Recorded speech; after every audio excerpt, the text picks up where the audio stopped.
Ny makasika ny resaka pasika irendoza dia hosokajina anankiroa. Amin'izao fotoana izao zany dia efa mandeha ny atao hoe herinandro masina izay siniky vilivilolona ihany sakariva dia efa misy zany ny fipetra manokana amin'ny fitandrona amin'ny filaminana amin'ny mandritra nyity atao hoe herinandro masina ity isaky ny ariva zany dia misy ny atao hoe patrouille mandeha any amin'ny toerana bebe olona. Misy moa izy ireny no mitaingina tomobile ary misy ny mandeha amin'ny tongotra ao anatin'ny fandrindrana ny fandriam-pahalemana zay rehetra zay. Fa ny anankiray tena lehibe zany dia ny mandritra ny farany herinandro izay nomboka ny sabotsy ny lahady ary ny latsinainy ny pasika rahateo. Dia toy ny hetsika fanao ny gendarmerie zany hatramin'izay isaky ny pasika dia misy ny atao hoe pasika herendoza. Izay azo lazaina hoe antonany ny gendarmerie ny heriny rehetra mihitsy zany mba hatongavana amin'izay hoe pasika herendoza izay. Mampalahelo fa matetika misy foana zany ny indrokely eny antenantenany eny kanefa moa tsy izay koa ny tsy anaovana ny hetsika fa dia mitohy zany io hetsika io ary ho atsaraina kokoa amin'ity farany herinandro izay ho avy ity.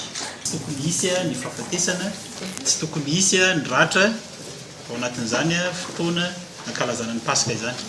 Amin'ny fomba manahoana izay indrindra no iresahanay zany ny amin'ny tsipriany amin'ny fomba manahoana ny afahana anatanterahana an'izay amin'ny resaka fifamoivoizana misy fepetra ho raisina amin'ny toerana rehetra izay misy fitangoronan'olona maro misy fepetra ho raisina.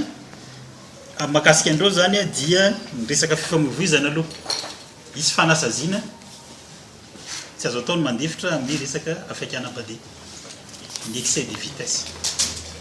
Faharoa ny fisotroana zava-pisotro mahadomelina amin'ny fitondrana fiara rehefa voamarina dia tsy misy fandeferana. Ary ny fahatelo ny fandikana ny fitsipika ny fifamoivoizana toy ny fijanonana amin'ny toerana tsy azo hijanonana. Matetika dia mihena kokoa ny fanaraha-maso andreo taratasy makasika ny fiara. Zany hoe miompana misimisy kokoa zany amin'ny fampiasana na ny fampiasana andreo fiara reo zany ny fanajana ny fitsipika mifehy fifamoivoizana no ataon'ny zandary. Ireo rehetra ireo dia mazava ho azy fa misy ifandraisany amin'ny resaka tranga isehon'ny loza. Zany hoe entanina amafisina zany fa tsy misy fandeferana zany ny amin'ny zavatra rehetra makasikasika ny trangan'ny loza. Ny antony dia ny ahatongavantsika amin'ny tanjona ny hoe herendoza ny fiatrehana ny fanatanterantsika ny fety. Ny faharoa dia mety hisy ny resaka loza ihany koa amin'ireny toerana anatanterantsika mety misy hetsika maro isan-karazany lanonana dia ahitana zandary ihany koa zany any amin'ireo toerana misy spectacle ireny anaramaso ny fihetsik'ireo olona ireo mety tranga mety misy ady zany misy fanakorontanana zany dia misy moa zay efa miara-miasa mivantana amin'ny zandary efa tsy maintsy apetraka mialoha ireo zandary ireo zany amin'ireo toerana isehon'ny hetsika. Misy ihany koa ireo zandary rehefa mandeha tongotra na mandeha fiara manao fisafona matetika amin'ireo toerana voalaza ireo toy ny atao zany amin'ny isaky ny ariva amin'ny alina ao anatin'ny herinandro fankalazana ny pasika izao any amin'ny fiangonana maro isan-karazany dia maro ihany koa ireo olona ka anisany toerana tsy maintsy anaovana fanaraha-maso ireny. Ny farany ny amin'ny fanatanterahana ny baiko na ny ataoko hoe ny toromarika momba ny androny 27 ny volana mars.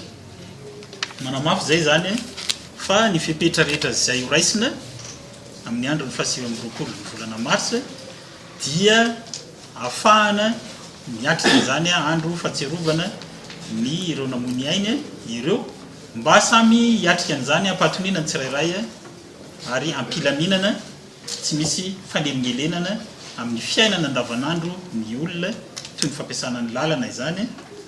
Ny tena fanentanana farany dia entanina ny tsirairay andray ny fepetra makasika azy aloha satria rehefa mandray ny fepetra makasika azy ny tsirairay manaraka ny tokony atao dia iverinay fa milamina ary indrindra rehefa manaraka ny toromarika izay omeny ireo mpitandro filaminana dia iverinay fa afaka miatrika ampatonina ny fety.